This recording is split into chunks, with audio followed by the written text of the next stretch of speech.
ವಿಜಯನಗರ ಸಾಮ್ರಾಜ್ಯ. ಈ ಸಾಮ್ರಾಜ್ಯವು ದಕ್ಷಿಣ ಭಾರತದ ಧೂಳಿಗೆ ಮೆರುಗು ತಂದ ಸಂಸ್ಥಾನವಾಗಿದೆ. ಇದು ವಿಜಯಗಳಿಂದ ತುಂಬಿದ್ದ ಒಂದು ಮಹಾ ಸಾಮ್ರಾಜ್ಯವಾಗಿತ್ತು. ಇಲ್ಲಿ ಕೇವಲ ರಾಜಕೀಯ ಶಕ್ತಿ ಅಲ್ಲ, ಇದು ಸಂಸ್ಕೃತಿ, ಧರ್ಮ, ಕಲೆ ಮತ್ತು ವಾಸ್ತುಶಿಲ್ಪದ ಉಜ್ವಲ ಅಧ್ಯಾಯವಾಗಿದೆ. ಇವತ್ತು ನಾವು ಪ್ರಯಾಣಿಸುತ್ತಿದ್ದೇವೆ ಹಕ್ಕಬುಕ್ಕರ ಕಾಲಕ್ಕೆ, ಶ್ರೀಕೃಷ್ಣ ದೇವರಾಯನ ರಾಜ್ಯಭಾರಕ್ಕೆ ಹಾಗೂ ತಾಳಿಕೋಟೆ ಯುದ್ಧದ ಸಂಕಟದ ಕ್ಷಣಗಳಿಗೆ.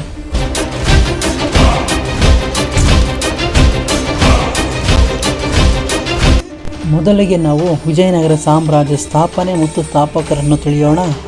1310ರ ದಶಕದಲ್ಲಿ ದಕ್ಷಿಣ ಭಾರತದಲ್ಲಿ ಸ್ಥಿರತೆ ಇಲ್ಲದ ಕಾಲ. ದೆಹಲಿ ಸುಲ್ತಾನರ ಆಕ್ರಮಣಗಳು ದಕ್ಷಿಣ ರಾಜವಂಶರನ್ನು ಹಾಳು ಮಾಡುತ್ತಿದ್ದವು.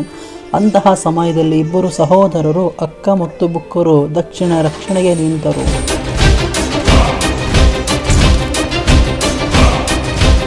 ನಂತರ ಕೊಪ್ಪಳ ಜಿಲ್ಲೆಯ ಹಂಪಿ ಎಂಬ ಪ್ರದೇಶದಲ್ಲಿ ಹೊಸ ಸಾಮ್ರಾಜ್ಯವನ್ನು ಸ್ಥಾಪಿಸಿದರು. ಆ ಸಾಮ್ರಾಜ್ಯಕ್ಕೆ ವಿಜಯನಗರ ಎಂದು ಹೆಸರನ್ನು ನೀಡಿದರು, ಅಂದರೆ ವಿಜಯಗಳ ನಾಡು ಎಂದರ್ಥ. ವಿಜಯನಗರ ಸಾಮ್ರಾಜ್ಯವು 1336ರ ವೇಳೆ ಗುರು ವಿದ್ಯಾರಣ್ಯರ ಮಾರ್ಗದರ್ಶನದಿಂದ ಸ್ಥಾಪನೆ ಆಗುವುದರ ಜೊತೆಗೆ ಧರ್ಮ, ಶಕ್ತಿ ಮತ್ತು ಗೌರವದ ಸಂಕೇತವಾಗಿ ಜನ್ಮ ತಾಳಿತು. ಎರಡನೇದಾಗಿ ನಾವು ವಿಜಯನಗರದ ರಾಜರು ಮತ್ತು ಅವರ ಸಾಧನೆಗಳನ್ನು ತಿಳಿಯೋಣ. ವಿಜಯನಗರ ಸಾಮ್ರಾಜ್ಯವನ್ನು ಶತಮಾನಗಳ ಕಾಲ ಅನೇಕ ರಾಜಗಳು ಆಳಿದ್ದಾರೆ. ಆದರೆ ಅವರುಗಳಲ್ಲಿ ಪ್ರಸಿದ್ಧಿ ಆದವರೆಂದರೆ ಮೊದಲಿಗೆ ಹಕ್ಕಬುಕ್ಕರು. ಇವರು ವಿಜಯನಗರ ಸಾಮ್ರಾಜ್ಯವನ್ನು ಕಟ್ಟಿದರು.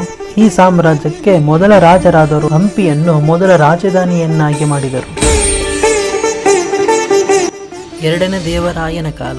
ಈತನ ಆಡಳಿತ ಕಾಲದಲ್ಲಿ ತನ್ನ ಸಾಮ್ರಾಜ್ಯವನ್ನು ಸಾಮಾಜಿಕವಾಗಿ, ವಾಣಿಜ್ಯವಾಗಿ ಬೆಳೆಸಿದ. ಮಹತ್ವವಾಗಿ ಕೃಷಿ ಅಭಿವೃದ್ಧಿ ಮಾಡಿ ನೀರಾವರಿ ವ್ಯವಸ್ಥೆಯನ್ನು ತಂದನು. ಹೊರ ದೇಶಗಳೊಂದಿಗೆ ಸಹ ಸಂಬಂಧವನ್ನು ಹೊಂದಿದ್ದನು.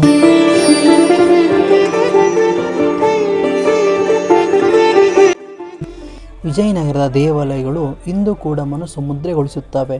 ಕಲ್ಲಿನಲ್ಲಿ ರೂಪುಗೊಂಡ ಗೋಪುರಗಳು, ರಥದ ಶಿಲ್ಪಗಳು, ನಂದಿ ಮೂರ್ತಿಗಳು ಇವು ಶಿಲ್ಪಕತೆಯ ಉನ್ನತ ಶ್ರೇಣಿಯ ಎಡೆಮಾಡಿಕೊಟ್ಟಿವೆ. ವಿಜಯನಗರವು ದೇಶೀಯ ಮತ್ತು ಅಂತಾರಾಷ್ಟ್ರೀಯ ವಾಣಿಜ್ಯ ಪ್ರಮುಖ ಕೇಂದ್ರವಾಗಿತ್ತು.